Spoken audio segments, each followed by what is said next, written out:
আমাদের টার্গেট হচ্ছে এখন একটা ইসলামপন্থী সরকারকে রাষ্ট্র ক্ষমতায় নিয়ে যাওয়া। এটা আমাদের এখন প্রধান টার্গেট। এখন আমাদের এজেন্ডা স্পষ্ট, কোনো গোপন এজেন্ডা নাই।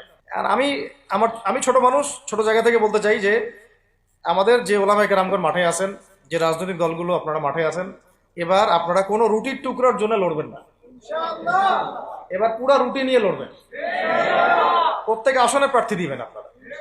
যেহেতু এর বাইরে সিস্টেম এখন অন্য সিস্টেমে যাওয়ার সুযোগ হচ্ছে না, তাহলে পুরো রুটিটার জন্য লড়তে হবে আপনাদের। আমাদের টার্গেট হচ্ছে এখন একটা ইসলামপন্থী সরকারকে রাষ্ট্র ক্ষমতায় নিয়ে যাওয়া। এটা আমাদের এখন প্রধান টার্গেট। এখন আমাদের এজেন্ডা স্পষ্ট, কোনো গোপন এজেন্ডা নাই। আমাদের কি নাই? কোনো গোপন এজেন্ডা নাই। আমরা চাই বাংলাদেশে এখন একটা ইসলামপন্থী রাষ্ট্র ব্যবস্থা গড়ে উঠুক, ইসলামপন্থী সরকার শাসন ক্ষমতায় আসবে। এটার জন্য আপনাদের সবার ভূমিকা আছে।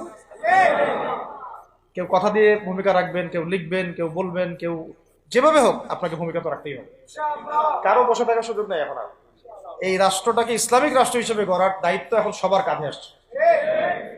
আমরা আমাদের জায়গা থেকে বলতেছি, বাকি কাজ কিন্তু আপনাদেরকে করতে হবে। আল্লাহ পাক করার তৌফিক দান করে। আর ইসলামপন্থী ভাইদের আপোষের যে দূরত্ব, এটা কমায় ফেলতে হবে। এই দূরত্ব রাখা যাবে না।